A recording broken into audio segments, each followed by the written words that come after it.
1장으로 잘못 썼는데 2장입니다. 2장. 갈라디아서 2장 1절로 10절까지의 말씀을 저와 교독하시겠습니다. 14년 후에 내가 바나바와 함께 디도를 데리고 다시 예루살렘에 올라갔나니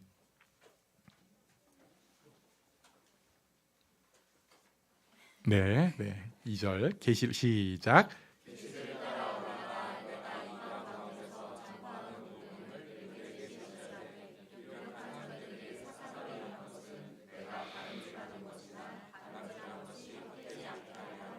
그러나 나와 함께 있는 헬라인 디도까지도 억지로 할례를 받게 하지 아니하였으니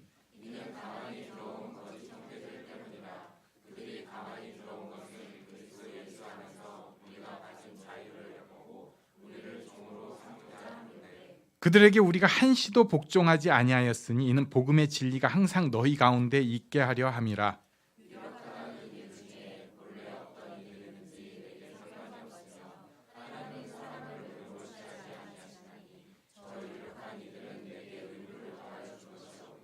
도리어 그들은 내가 무할례자에게 복음 전함을 맡은 것이 베드로가 할례자에게 맡음과 같은 것을 보았고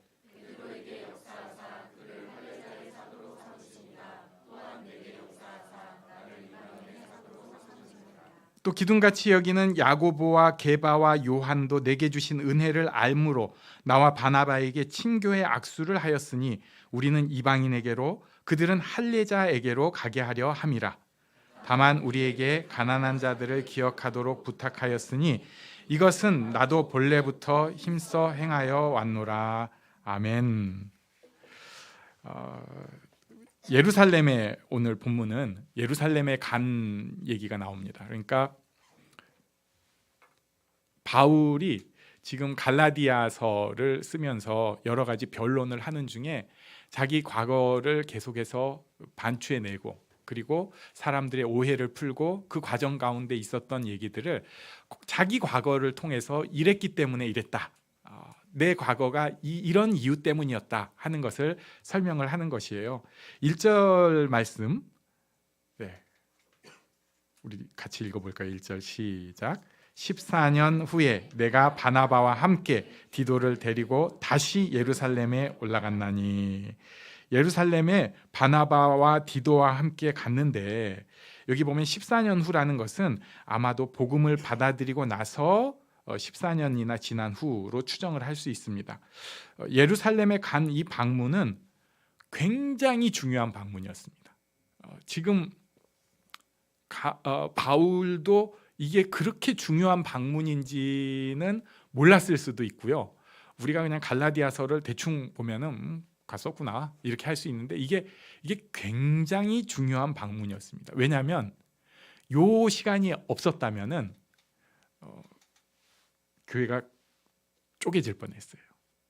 그러니까 물론 이건 역사의 가정은 없습니다. 하나님께서 교회를 이 땅에 이루어 가시는 것이 얼마나 놀라운 일인가를 여기서 또 볼 수 있어요.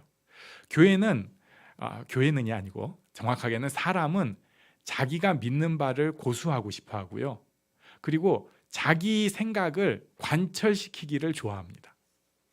그래서 교단들이 그렇게 쪼개져요. 우리나라에도 교단이 몇 개가 있는지 몰라요. 그리고 심지어 교단 안에 이제 노회가 있거든요. 우리 교단도 무슨 대한예수교 장로회 총회인데 이 총회도 좀 큰 데가 2개예요. 맨날 헷갈리는 거 통합하고 합동. 우리는 합동 교회입니다. 근데 그거 말고도 되게 많이 있어요. 뭐 어디서 들어봤을 거예요. 백석, 뭐 개혁, 뭐 이런 거. 그 비하하는 이런 거가 아니고요. 이런 게 있어요.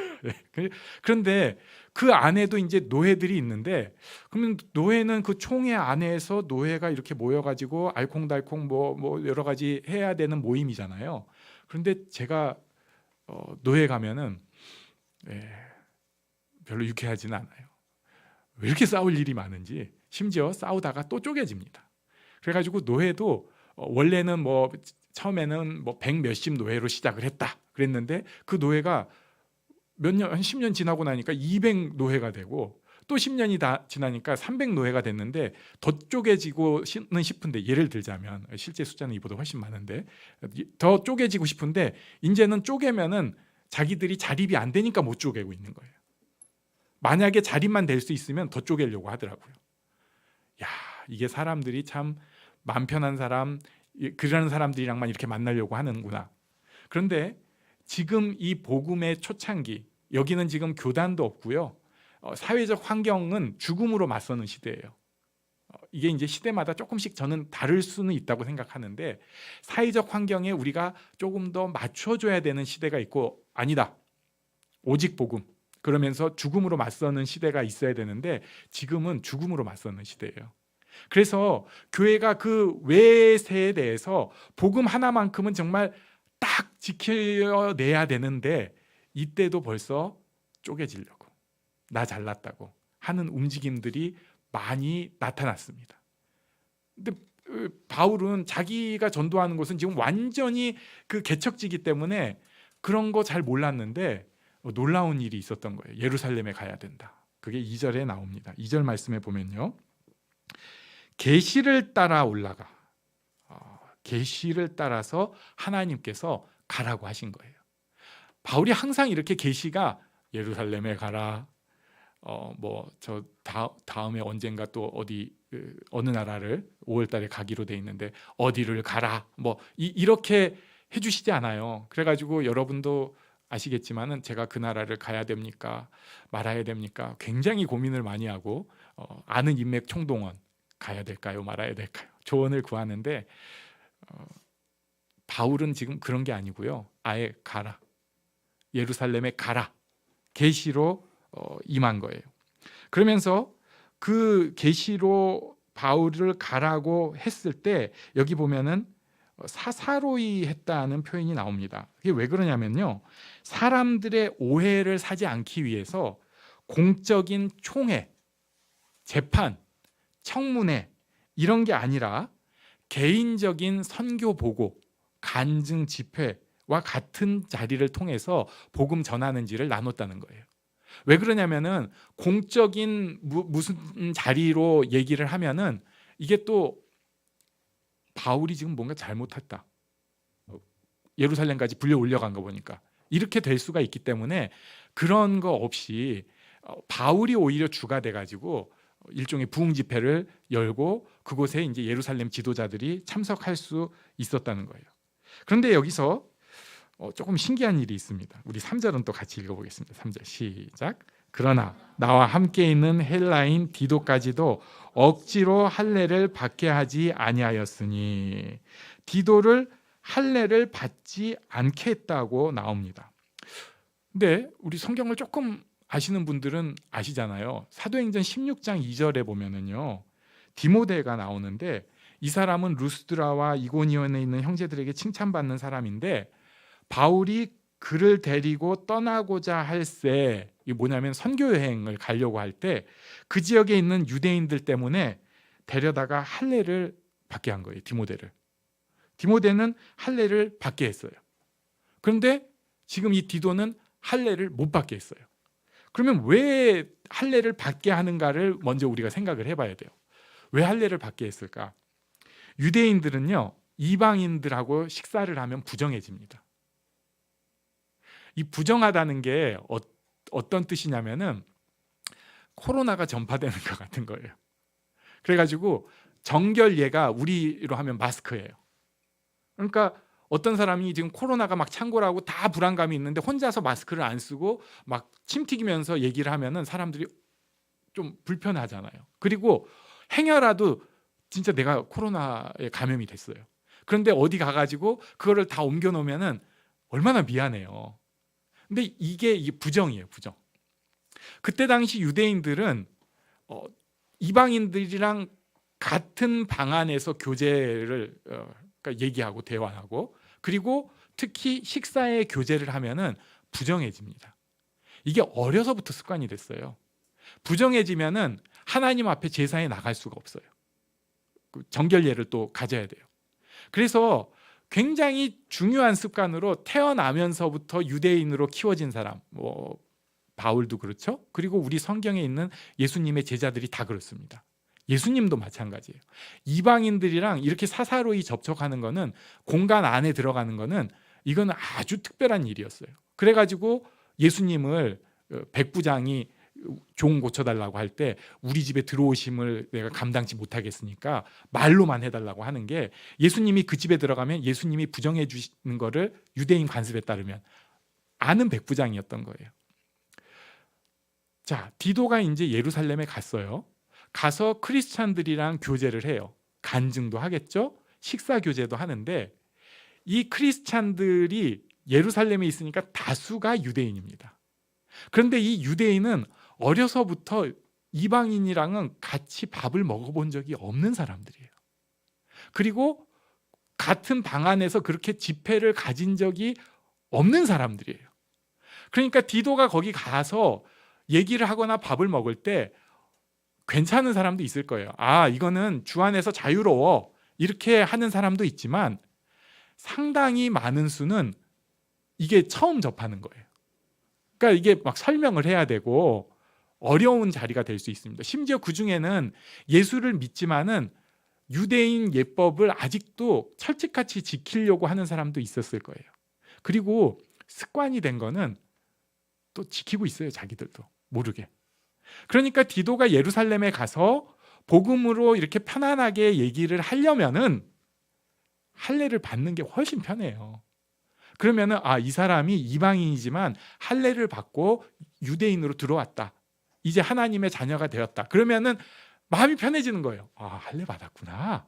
그러니까 이제 그때부터는 막 같이 방 안에서 얘기해도 되고, 디도 간증 집회 때 막 꾸무렁한 마음이 아니라 할렐루야 그럼 아멘 하고 막 할 수 있고, 서로 막 침 튀기고 얘기해도 전혀 불안감이 없는 그런 사이가 되는 거예요. 그런데 사도 바울이 여기서 디도를 할례를 못 받게 한 것입니다. 사도 바울은 원래 복음에 있어서 예수님이 당신을 사랑하십니다, 하나님의 사랑이 예수님을 통해서 전해졌고요, 그것을 받아들이기만 하면 우리는 구원받고 하나님의 자녀가 되어, 이 진리가 너무너무 소중했기 때문에 다른 것에 대해서는 되도록이면 신경을 안 쓰게 하는 게 사도 바울의 선교 전략이었어요. 되도록이면 넘어가고 싶고 그냥 신경 안 쓰게 하고 싶고 그랬는데, 여기서는 굳이 디도를 할례를 못 받게 해서 사람들이 굉장히 걸림이 되게 한 것입니다. 왜 그랬을까? 지금 이것이 이미 문제가 되고 있는 것을 사도 바울이 알았고, 계시를 따라서 예루살렘에 가는 이 행동들, 우리가 이 여행을 가서 예루살렘에 있는 지도자들을 만나는 이것이 그냥 우리의 여행이 아니라 하나님 안에서 복음이 어떻게 되어야 되는지를 설명하는 것이기 때문에, 나도 불편하고 옆에 오신 분들도 불편한 이 상황을 사도 바울이 그냥 불편해야 돼, 지금은 불편해도 그렇게 해야 돼, 디도야 넌 할례 받지 않아야 한다, 이렇게 한 것입니다. 그래서 4절에 그 설명을 하고 있어요. 우리 4절을 같이 읽어보겠습니다. 4절 시작. 이는 가만히 들어온 거짓 형제들 때문이라. 그들이 가만히 들어온 것은 그리스도 예수 안에서 우리가 가진 자유를 엿보고 우리를 종으로 삼고자 함이로되. 거짓 형제가 있어요. 쉽게 얘기해서 속이는 사람이에요. 근데 여기 보니까 거짓 형제들이라고 쓴 거 보니까 같이 있는 거예요. 제가 거짓 형제일 수도 있어요. 자기도 모르게 거짓 형제 역할을 하는 거예요. 물론 악의적인 사람도 있겠죠. 복음에 대해서 자꾸 뭔가를 씌우려고 하는 사람들입니다. 여기 보니까 자유를 엿보고 종으로 삼는 거예요. 그리스도 안에서 누려야 마땅할 자유가 있는데 그 자유를 깨뜨리고 뺏어가지고 종으로 삼으려고 하는 그런 사람이 있다는 거예요. 예수 믿으면서 여러분 자유하십니까?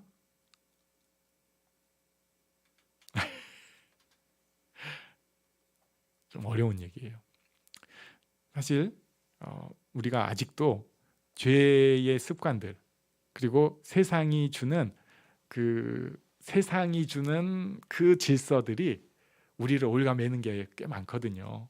그러다 보니까 우리가 예수 믿고 자유하다고 말하기가 좀 부담이 돼요. 우리 어쩔 수 없이 돈에 대해서 자유하지 않는 경우가 꽤 많고요.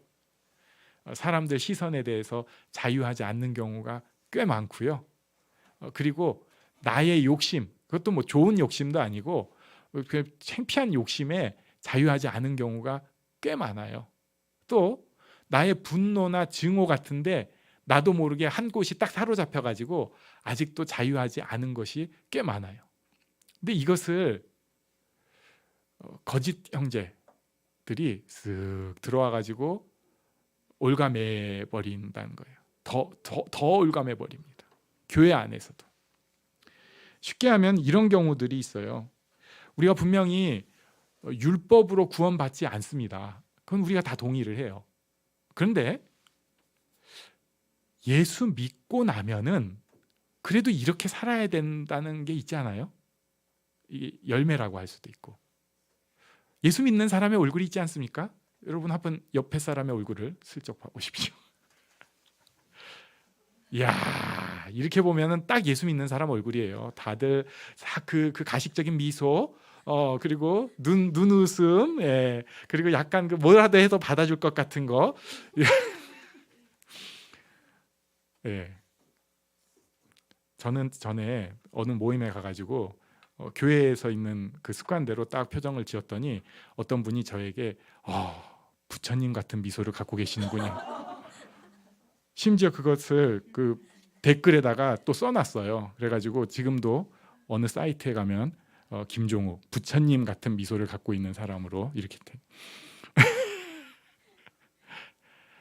그런 게 어떤 면에서 이제 열매라고 할 수도 있는데 그거를 딱 강요를 하는 거예요.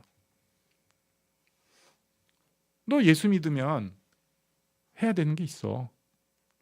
물론 우리가 예수 믿고 그렇게 하면 좋은 건 맞아요. 우리 항상 부담 느끼는 거 있잖아요. 매일 성경 봐야지. 그래도 기도하고 묵상의 시간을 가져야지. 이거 좋은 거잖아요. 근데 이게 없으면은 너 예수 믿는 거야? 너 하나님의 자녀 맞아? 자꾸 이렇게 침투하는 게 있다는 거예요. 아주 쉬운 가장 기본적인 것부터 있어요. 주일날 예배 드리는 것은 저는 정말 복이라고 생각합니다.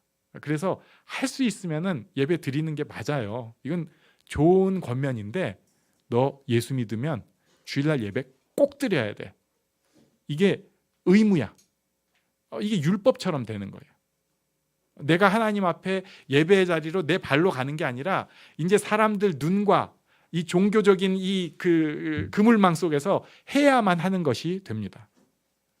심지어 헌금도 그런 식으로 해요. 봉사도 그런 식으로 합니다.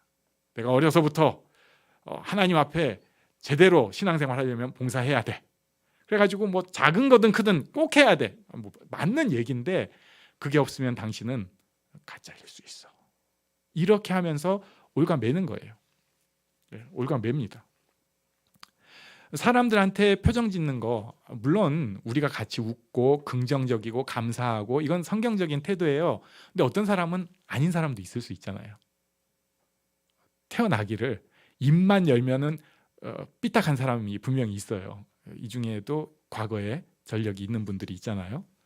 저도 좀 그런 스타일인데 한마디를 해도 꼭 좀 이상한 얘기를 하고 뭔가 좀 튀려 쟤는 왜 저럴까? 꼭 굳이 튀려 좀 이상한 사람. 근데 그거 가지고 저 사람은 예수를 안 믿는 것 같아. 저 사람 저거 고쳐야지 예수 믿는 거야. 이런 식으로 앞뒤가 바뀌어 버리기 시작하는 것입니다. 어쩌면은 우리가 이제 다 더 늙어가지고 70이 되고 80이 되고 그때 이루어야 될 것을 지금 막 예수 믿고 뭐 물론 긴 세월이지만 이제 한 10년 됐는데 이제 한 20년 됐는데 그 사람한테 딱 하면서 당신은 뭔가 잘못됐는데 당신은 지금 잘못된 거 아니야? 왜 그 모양이야? 예수 믿으면서 10년 전에 있던 그 잘못 똑같이 하고 있잖아. 당신 예수 믿는 거 맞아? 당신 그 속에 있는 분노 그거 왜 아직도 갖고 있어? 그거 예수 믿는 거 맞아?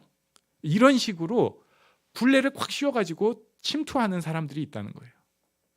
예수 믿는 거 맞아요.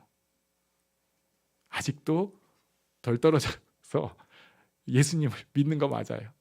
은혜가 아니면 살 수 없다고 밖에 고백할 수 없는 존재인 거 맞습니다.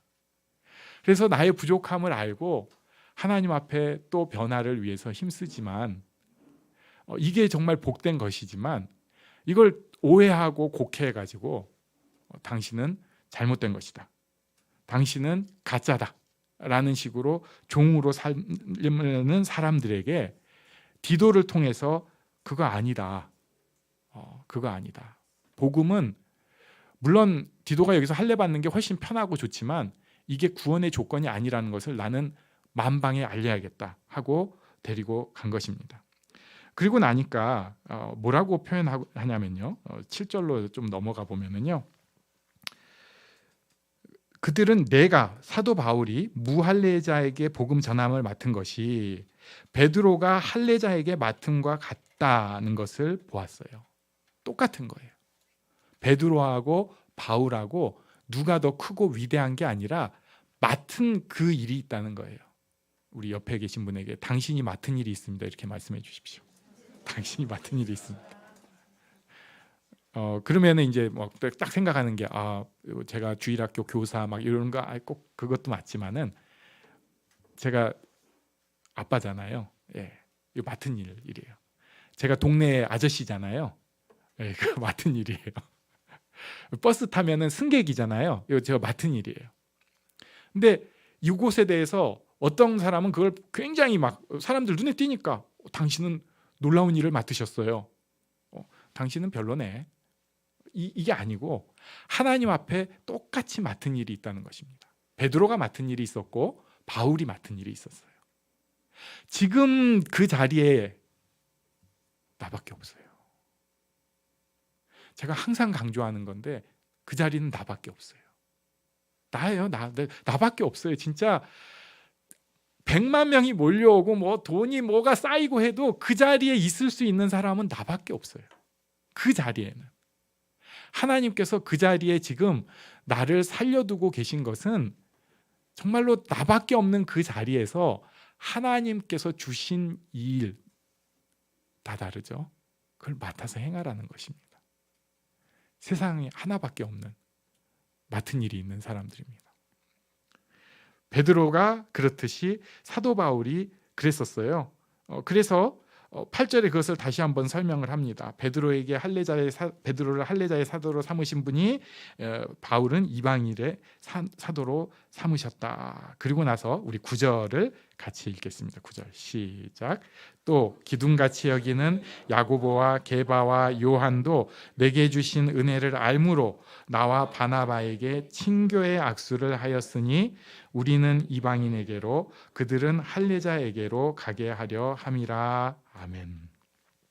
그래서 여기 이제 야고보, 여기 게바, 베드로, 요한 서로 은혜를 알고 친교의 악수를 한 거예요.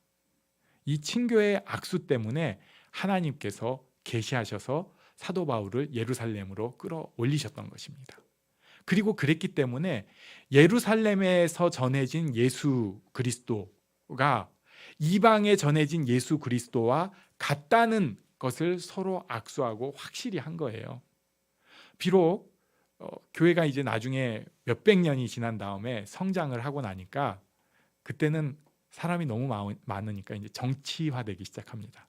그래서 뭐 동교회, 뭐 서교회, 그리고 나서 또 몇백 년이 지나니까 무슨 정교회 뭐 이렇게 되고 그리고 본류로 있던 교회에서 이제 본류가 막 썩어가기 시작하니까 이거 안 돼. 그래가지고 교회 개혁의 사건이 일어나기도 시작하고 교회 개혁이 한번 일어나기 시작하니까 아니 잘못된 것은 우리 바로 잡아야 돼 하면서 막 갈라지는 일들이 있었지만 그게 어떻게 보면 인간의 본성 때문에 그런 일들이 생겼지만 인간의 죄 때문에 그런 일이 생겼지만 출발해서 복음에서만큼은 친교의 악수, 하나됨을 하나님께서 만드셨던 거예요. 그래서 지금도 우리가 조금 다르더라도 예수를 믿고 구원 얻는다 하는 사람들한테 대해서는 친교의 악수를 할 수 있는 거예요. 지금 우리 여기 같이 예수 믿는다고 모였지만 사실 우리 다 생각이 달라요. 조금씩 다릅니다. 우리나라는 또 무서운 거 있잖아요. 정치. 정치에 대해서 조금 과격한 생각을 가지신 분들도 있어요. 저는 사실은 안 그러면 좋겠어요. 개인적으로는 뭐 어느 쪽이든 정치에 과격하지 않았으면 좋겠어요. 근데 과격한 사람이라고 해서 너랑은 손절이야 이러면 제가 잘못된 거죠. 그럴 수 있어요. 손 잡아주는 거예요. 당신이 예수 믿으면서 여러 가지 아직 겉으로 드러나는 것이 서로의 마음에 안 들 수는 있지만 예수를 믿음으로 구원받는다는 것이 있으니까 서로 등 두들겨주고 서로 포옹해주고 서로 격려해 줄 수 있는 것이 예수 믿는 사람입니다. 이것을 사도 바울이 지금 처음에 보여주고 있었어요. 그리고 우리 마지막을 한 번 더 볼까요? 10절 시작. 다만 우리에게 가난한 자들을 기억하도록 부탁하였으니 이것은 나도 본래부터 힘써 행하여 왔노라. 아멘. 10절이 어떻게 해석하면 그냥 당연한 얘기고 예수 믿는 사람은 언제나 구제에 그리고 가난한 사람들에게 해야 되는 일이 있다 이렇게만 생각하고 넘어갈 수도 있는데요. 조금 이건 제가 과한 해석일 수도 있습니다. 생각해 보면 예루살렘은 가난한 동네였어요. 힘든 동네였어요. 그리고 사도 바울이 지금 다니고 있는 데는 지금 우리의 관점에서 보면은 별거 아니지만 그때 당시는 화려한 도시들이었어요. 왜냐하면 상업이 번성한 데를 먼저 점거를 갔으니까. 그러니까 예루살렘에서 교회 전체가 써야 될 돈을 거기서는 한 사람이 별거 아닌 걸로 헌금을 하기도 하는 거예요. 예. 서로 막 충격을 받는 금액이 있기도 하고 여기는 또 그게 없어가지고 굉장히 힘들 수도 있는 상황이에요. 그런데 가난한 예루살렘 교회에서 오히려 이렇게 얘기하는 거예요. 가난한 자들을 기억해 주십시오. 그러니까 이것을 어떤 학자는 저랑 좀 비슷한 생각을 이게 헌금 부탁한 거다 이렇게 노골적으로 하신 분이 있더라고요. 근데 저는 조금 표현이 그런데 자기들이 지금 어려운 상황인 것을 그냥 솔직하게 얘기를 한 거예요. 그리고 우리가 이곳에서 크리스찬이라면은 서로 어떤 교류를 해야 되는지 막 바울에게 살려주세요 뭐 구차하진 않아도 지금 이렇게 어려운 곳이 있으니까 당신이 할 수 있는 한 힘을 내주시오 라고 얘기를 한 것이라고 저는 봅니다. 저는 이 말씀 그래서 그렇게 보니까 도전이 막 돼요. 어려움이 있는 성도는요 좀 구조 요청을 해야 돼요. 우리 그거 되게 싫어하거든요. 예. 돈 없으면 절대 더 폼 잡고 다녀야 되고 그러고 싶어 하잖아요. 내가 지금 마음속에 갈등이 있는데 내가 교회에서 짬밥이 얼만데 티는 낼 수 없다. 또 가식의 웃음. 가정에서 갈등이 생겼는데 야 교회 가서는 절대 티내면 안 돼. 이건 말 안 해도 차 안에서 이미 다 합의가 이루어져요. 그래가지고 각자 딱 교회 온 순간 갑자기 또 가식의 미소를 띠면서 싹 있는데 한 명이 배신하면 되게 혼나요 나중에. 야 너 엄마 아빠 저기 왜 없지? 크리스찬은 구조 요청할 수 있는 게 크리스찬입니다. 우리 다 약하잖아요. 이거 이 면에서는 당신이 좀 해주시오. 내가 약합니다.